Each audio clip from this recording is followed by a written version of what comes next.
Have you ever wondered how those bodybuilders build their bodies? Or the structure of skeletal muscle tissue and how they contract and release? What about learning what creatine is and why it is the leading supplement for muscle building? Also, why protein is so essential for muscle growth. In this video, you will learn all that and more. First off is the structure of muscle cells that make up tissue. Skeletal muscle cells are rough cylinders consisting of myofibrils, which contain myofilaments. Think of it as a thick cable, which is made up of smaller cables wrapped together. These smaller cables are then made up of hundreds of wires, making the whole cable extremely strong.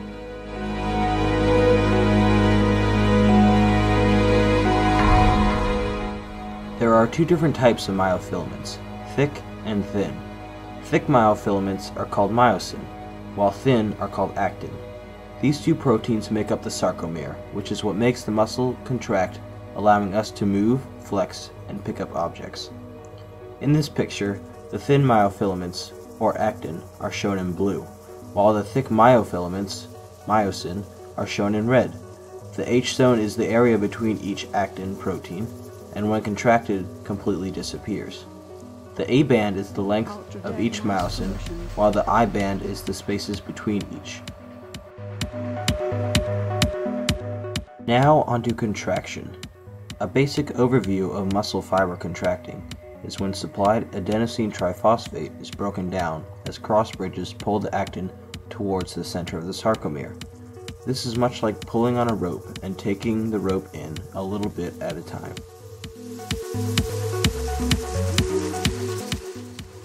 On the heads of each myosin filaments, there are ATP binding sites.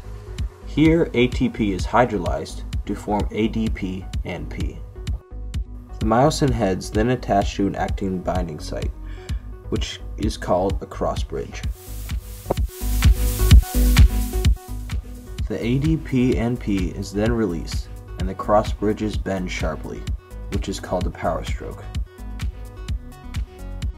This power stroke is what pulls the actin filament towards the center of the sarcomere, reducing the H zone. All this contracting and flexing means muscles need fuel to stay healthy. That is why there are three different sources of fuel for muscles. These three fuels are fermentation, creatine phosphate, and cellular respiration. The main fuel for muscles, though, is creatine phosphate. Creatine, put simply, is a compound found naturally in the body, which supplies energy to your muscles. Over 95% of creatine is found in the skeletal muscles. During the beginning of muscle contraction, the creatine is broken down to produce ATP, and while resting, the cells of the muscles restock for the next contraction. Creatine can also be bought and consumed. People who want to build muscle turn to creatine and other supplements to add to their workouts. By taking creatine, it allows you to work out longer and harder. This increases your muscle mass even more than before. Creatine is also a supplement enhancer, meaning it boosts the effects of other nutrients you may be taking with it.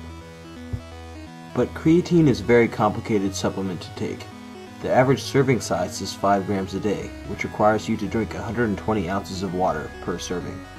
The basic and most important nutrient to take is protein. Protein is located in every single cell of the body, especially muscle cells.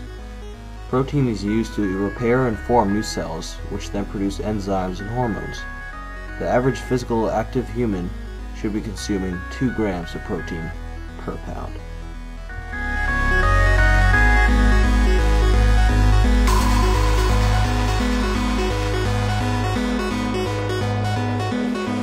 Ultra Dead Mouse Promotions.